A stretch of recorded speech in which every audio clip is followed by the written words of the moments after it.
So, good learners and the lovers of literature, in this particular episode, I'm going quickly to take you through the use of language in Fathers of Nations and their intended effect and how effectively these particular specific styles of language have been used to bring out the intended effect by Paul B. Vita. Buckle up, brace yourself, and in case you're coming across this work is your first time, a good friend of yours did refer you to this particular content. How about a thumbs up, a subscription, and of course a nice sharing with good friends out there? Do drop me a comment down there in the comment section, and I'll try my best to maybe get back to you. Without that much further ado, let's dive into it.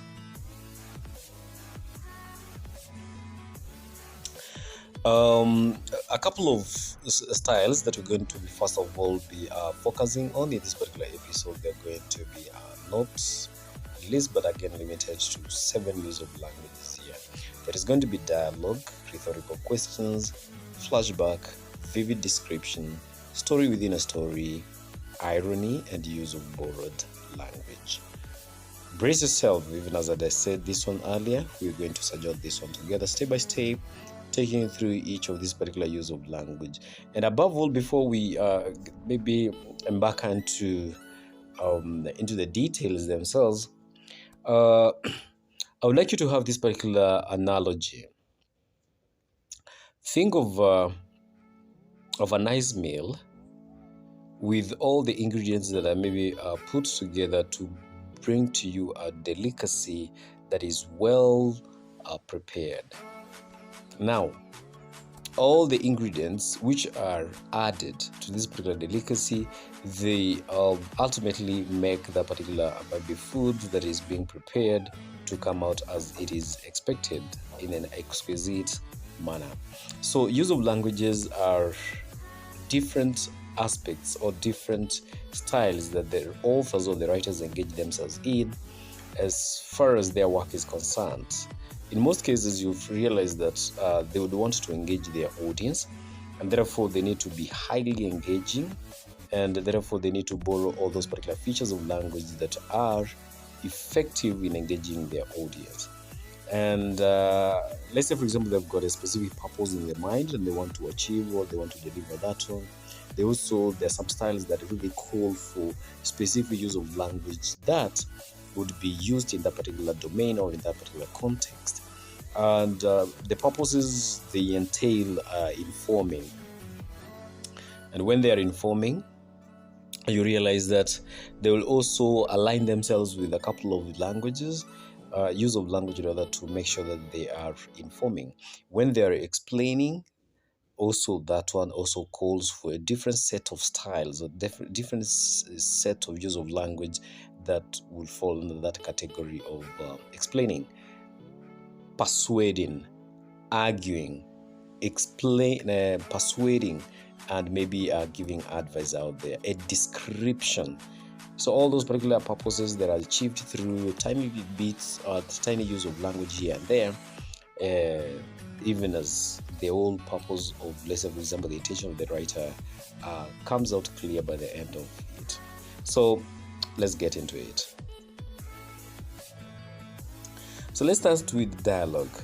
Dialogue as a stylistic device. Now, this is the most dominant style in the text. It is a direct conversation between two or more characters, or a conversation between two different groups of people, or a conversation between an individual and a certain group of people in a text. It has mainly been used to activate and dramatize several conflicts in the text.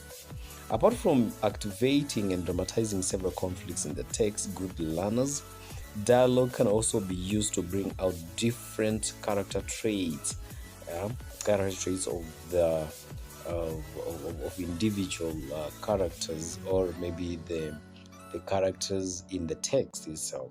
It is only through dialogue that we get to know the character traits of one character in a text or the other. And it's again through dialogue that we get to know that there is the breaking of the monotony of the narrative. A narrative doesn't have to be just a narrative from all the way the beginning till the end. Somehow in between, it has to be sandwiched by a dialogue.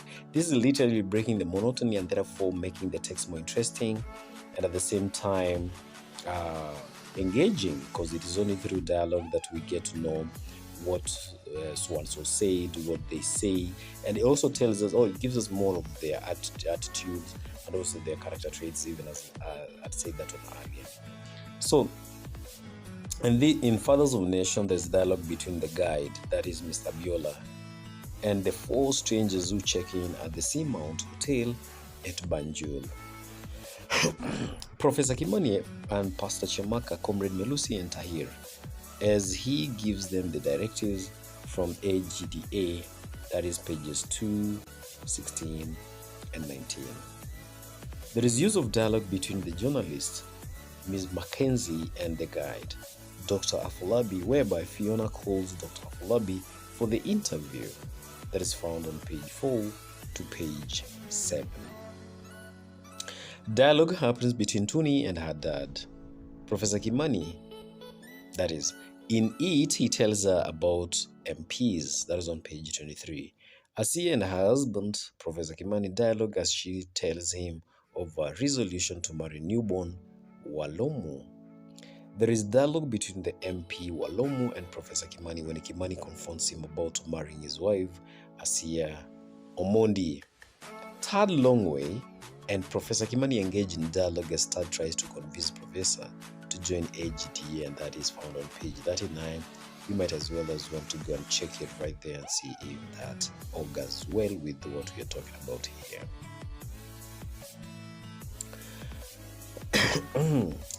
Dialogue happens among Leo, Fiona, and Dr. Afolabi. In this dialogue, Dr. Afolabi rescues Fiona, then takes her to his room at the Seamount Hotel.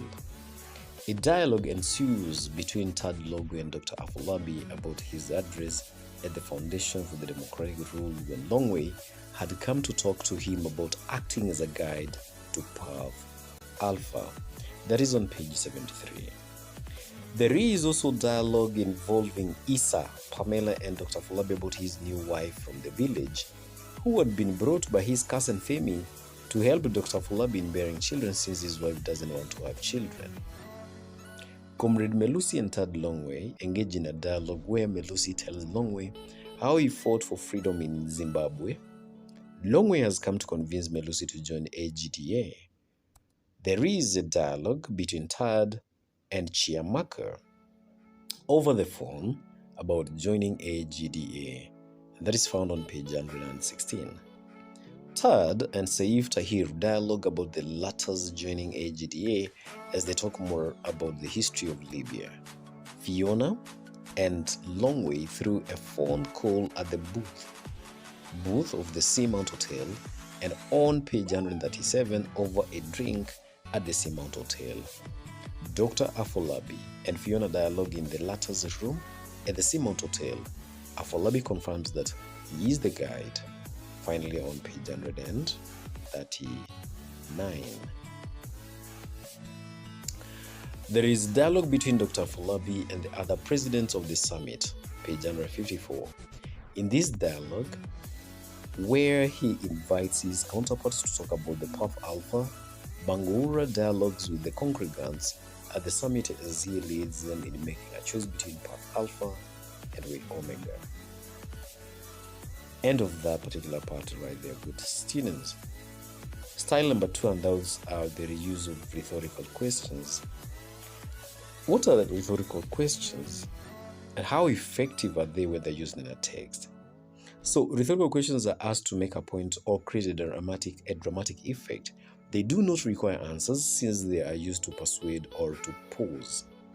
Again, good learners may be on top of that. Rhetorical questions, they engage the readers and the audience at a subconscious level when they're used. In other words, they get to know what maybe the thoughts and feelings are of the speakers. And through rhetorical questions, we are likely to see, or we are likely to read through the mind of the speakers. Because the questions, they don't necessarily require an immediate response, but they engage the audience at a subconscious level. They'll be following through the questions. So we've got on page 5, and I've just only stated 1 minute, 5 minutes. What is the difference?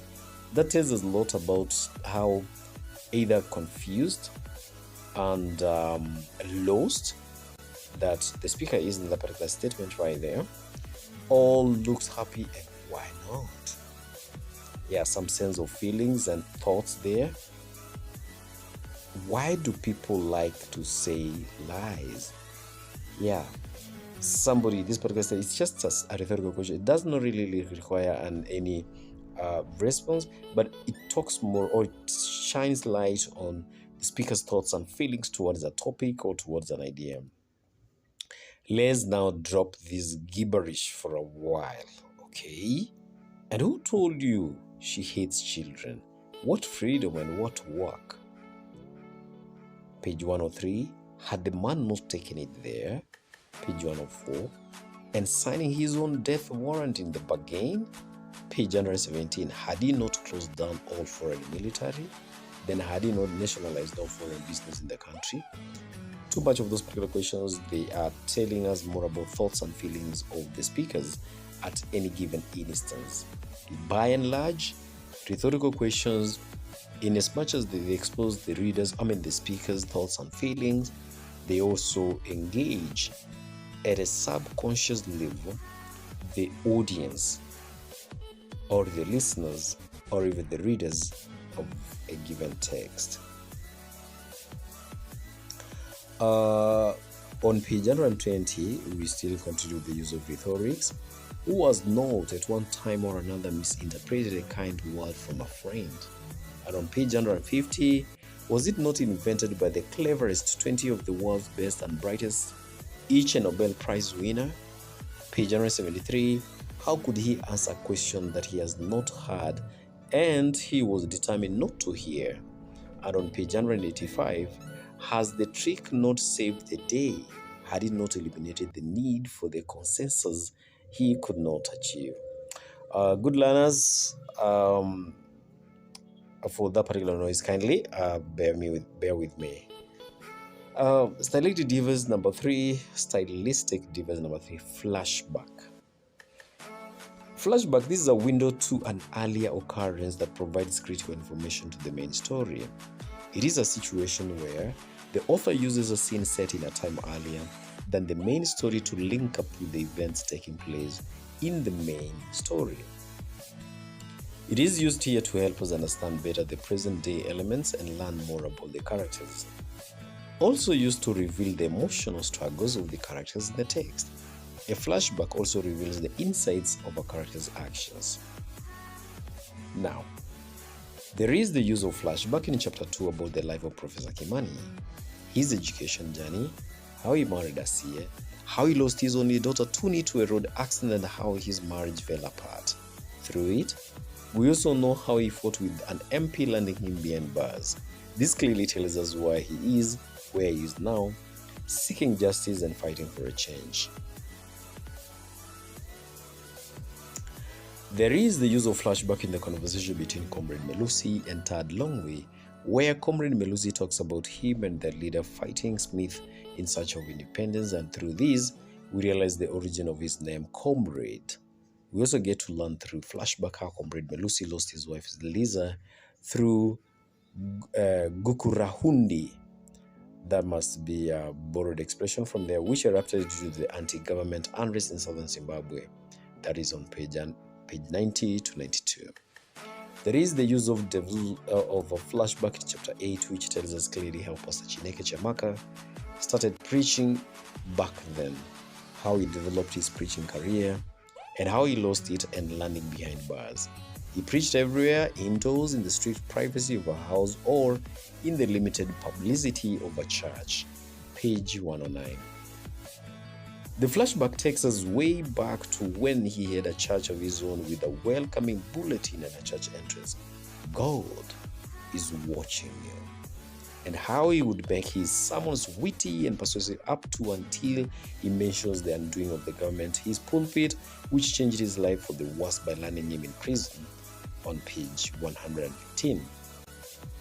The education ability of Engineer Saif Tahir has been brought out in the text through a flashback. He had come from overseas when the leader was celebrating his 20th year in power, and how he sided with him and even joined the Feast of Allah until the Al-Qaeda struck and changed his view.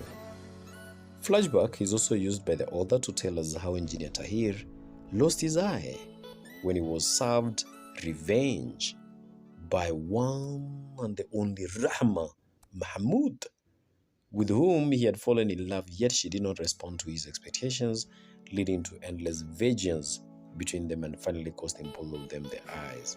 And that is found on page 122. Through flashback, we learn that Dr. Afolabi and his wife Pamela do not have children of their own. This is clearly brought out in chapter 5, where we learn how Femi, Dr. Afolabi's cousin, was sent to bring a second wife to Dr. Afolabi. Since he and Pamela did not have children, this ends his marriage with Pamela. Let's quickly sojourn into our next use of stylistic device: vivid description.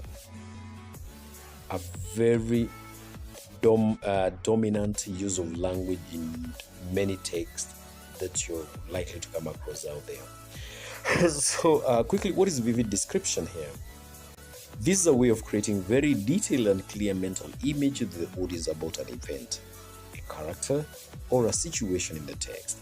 It is a style used to appeal to the senses of the audience and therefore makes the audience to feel as if they are exactly at the spot where the author is describing. And we have, she was wearing a scarlet blouse, black shirt, and red heels. That is Fiona on page 4. She had her mother's eye, wings of an imported butterfly, pure black in the middle, pure white at the margins. Those are Tony's eyes, page 24.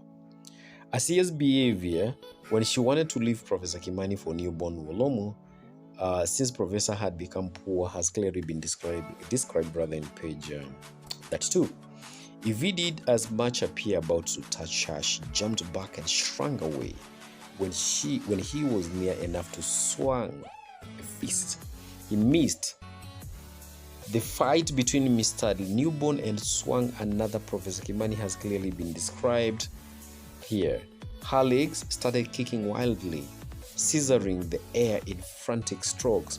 Fiona struggles to free herself from the man who wanted to take her by force, creates a mental picture, and that is found on page 58 and 59 consecutively in that order. The events leading to the accident of Pastor Chamaka and the accident altogether have been described on page 107 and 108. He could begin his sermon now. God is watching you. The way Pastor Chamaka would begin his preaching: big teeth, white and big gums, purple, Rahma's face as she smiles. Her left cheek was capable of a dimple. You'd find me standing near the phone booth. I'm wearing white shoes and a red dress with white polka dots. Fiona describes her dressing code to Tad Longway, that is on page 130. A vivid description, rather. A product of the strange practice that allows even the ugly kings to marry beautiful women. Gorgeous, physique, gorgeous smile, the appearance of King Who. Jemba right there, that is on page 163 rather. Quickly, story within a story. Story within a story. There is where a character within the story becomes the narrator of a second story. It's mainly used to reveal the truth in the inner story. The story of the donors ganging up on Africa, told by Professor Kimani to his only daughter Tony, is a good example. Another example is the story of Dr. Afolabi and his wife arriving home to find that Femi had brought a second wife to Afolabi so that he could have children of his own, since Pamela did not want to have children with him. And that is told by Afolabi. There is also a story by Comrade Melusi to Longway, Tad Longway, about the Gakuruhandi, who led to the loss of his wife Ziliza. Now, that is on page 91. Comrade Melusi tells a story to the visitor, Tad Longway, about how he fought side by side with his leader to defeat Smith and attain independence in Zimbabwe, and that is on page 87. The story of Saif Tahir on how he fell in love with Rahma, how he experienced the rejection, and how that brought about vengeance, therefore leading him to losing an eye, which is told through this particular style of story within a story, and that is found on page 119. The opposite of the expectations, irony, as a stylistic device in Fathers of Nation. This is a state of affairs that appears deliberately contrary to what one expects. It is used by the author to cause a character to act out of ignorance of some truth of which the audience are aware of. It is ironical for a seer to compare her husband, who has worked hard all his life, to people like Newborn. And that is on page 26. It is ironical for the MPs like Newborn, who have little education, to earn better salaries compared to professors like Imani, who have even studied abroad in order to have a better life. And that is on page 30. One more thing, something that I need to mention here before I let it go like that. Irony, they are of different types here. Of dramatic irony, situational irony, and the other many more that we're going also to be looking when it comes to paper 2. Know the study of the language devices themselves first of all, so that at least you see that you are able to differentiate between those sets of irony that are used by the writers. It is also ironical for Newborn to propose marriage to Asiya while she is still married to Professor Kimani. Very ironical. And also, since he already has 3 wives, further, Asiya is even way older than him. There is also irony in the fact that Professor Kimani is handed a 6-month jail term, yet he is the one who has lost everything. It is also ironical for the presidents to tell the police not to take bribes, yet they, the presidents, they are the ones who take even bigger cuts. Irony is played out in the fact that Dr. Afolabi thinks that it is safe to communicate through the phone that she has given the 4 strangers at the Seamount Hotel than to use the hotel phone, yet the silent listener is able to hack their conversations, and that is found on page 55. It is also ironical for the pastor to read political documents in the pulpit to his congregants. It's ironical for Tahir to take Rahma to court for losing his eye, yet he is the one who started the fight, which cost him his left eye. It is ironical for Minister Zinto to thank the excellencies for being attentive, yet we know that they were not. The presidents condemn troublemakers, but some are themselves troublemakers by being unruly. It is ironical also for President Bangoura to become so centered into this by making about way Omega or path Alpha, yet he has not read either of the documents and has sworn not to read them. That part they are good students. It looks like those lines there's jumbled up. But that is another set of ironical incidents brought out in the text. Needs to come up again clear on that particular part there. But that does not limit us, does not really let us maybe to cow down or not to get to our target. There is also the use of borrowed language, exotic words, the lexis. Now, it is used to maintain the authenticity of the words or phrases that might lose meaning if translated. Use of Swahili words, for example, msitu mpya, nyani wale wale, kazi kubwa, pesa ndogo, na hivyo ndivyo ilivyo. That is on page 36. There is the use of Shona language by Comrade Melusi. I might not be able to go through those particular lines.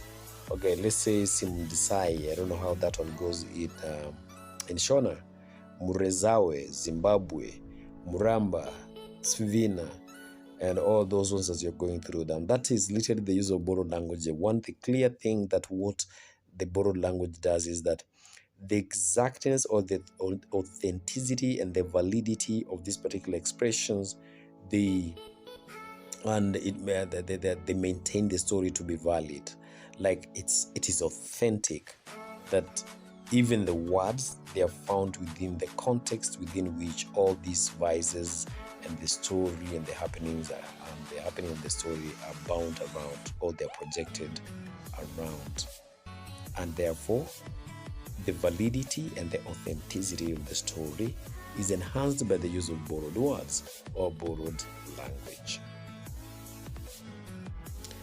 A very big thank you there. It is the Tabiga and Charlotte. You might as well as want to reach me through that tiny little details there, through that email. My contacts are down there. And don't forget to leave me a nice comment down in the comment section.